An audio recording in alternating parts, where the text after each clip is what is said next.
All right, our next presenter is Ryan Tooke. I've known Ryan for a really long time, so I'm delighted to be able to introduce him. He has been the CEO at Rosebud Healthcare Center in Forsyth since 2011. He is an MSU Billings. For classes, and that's what I.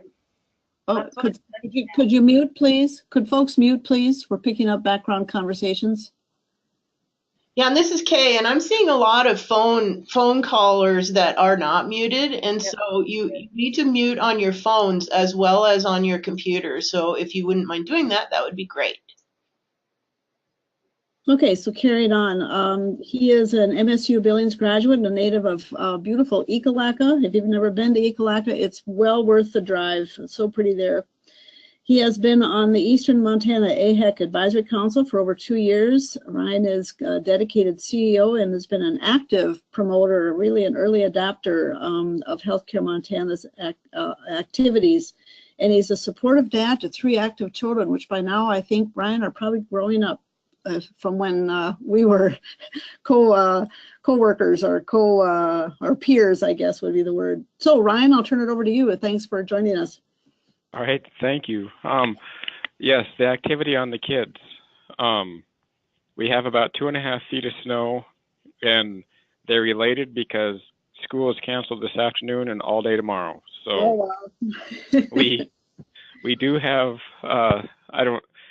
that means just a lot of TV time tomorrow because, well, it'll be too snowy and icy to do anything outside. So, but no, as Carol said, and I guess a lot of my activity and willingness to try different things, as we all know in small facilities, it's about survival.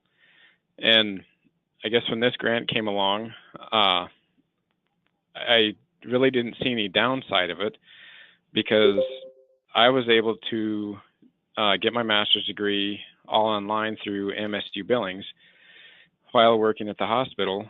And that was one of the requirements before I got the administration position while I was in contingency that I would get my master's degree.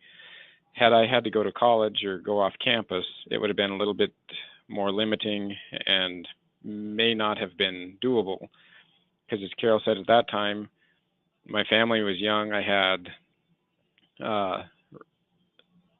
Gracie was probably 6 and Royce and Katie were 3.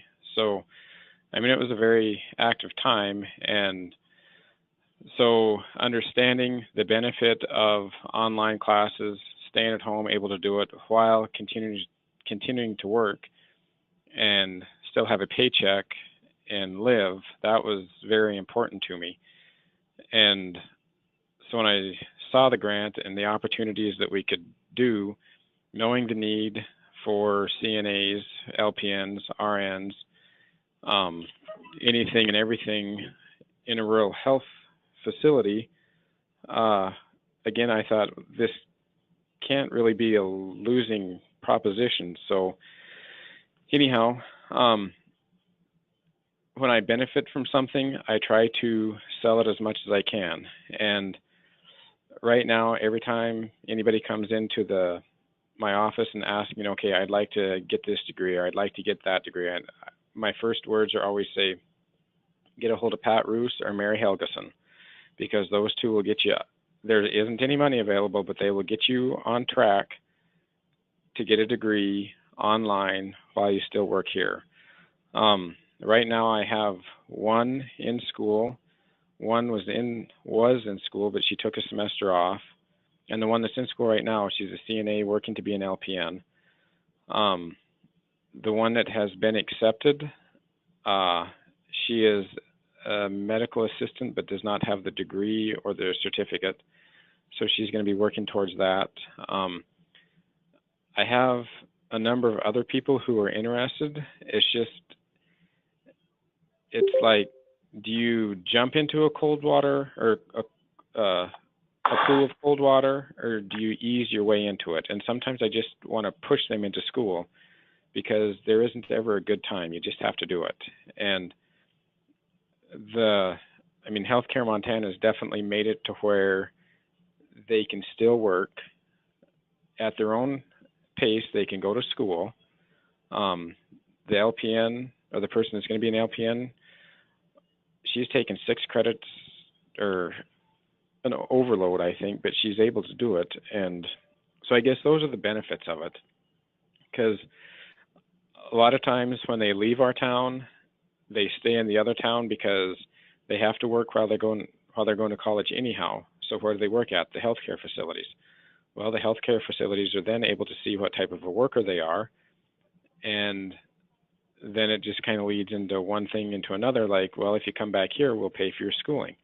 Well, why not help them pay for their schooling, and then also afterwards give them some sort of financial help to pay for what they incurred. So I guess, it takes a lot of encouragement because, as stated early on in the presentation, I was a non-traditional student.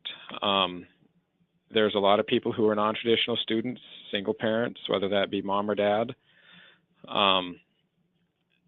There's daycare issues.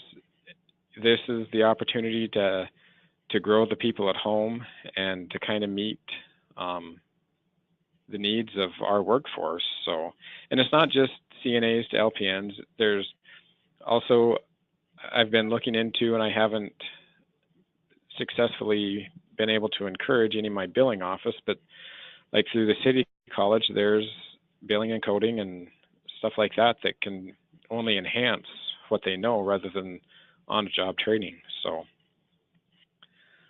that's about my spiel. Thanks, Ryan. There is a question for you in the chat box. The Susan Schwans is wondering if you've created an internal support network to ease the challenges of not being in the classroom setting.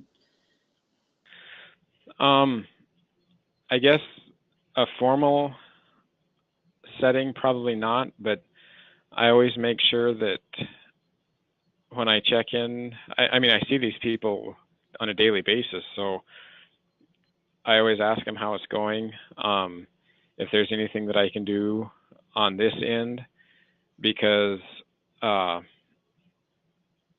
had a friend, well, he was quite a bit old when I was, he went all the way up through his student teaching and then quit school. And it's like, why did you do that? But I remember my last 6-week spell, I thought, this just isn't worth it. And I'm so glad that I had Deb Peters and other people at MSU to say, no, you only have 6 weeks left. Buck up and let's do it. I would never say it like that to him, but it's just very encouraging to have that support in the background. And so if they are discouraged, I always tell them, let's work with it on work, because that's the flexible side of it. School is more rigid once you're in those classes. So if there's something I can help you with, let me know on that part. Because nobody wins if they don't get a degree. Everybody wins if they get a degree. Great. Any other questions for Ryan?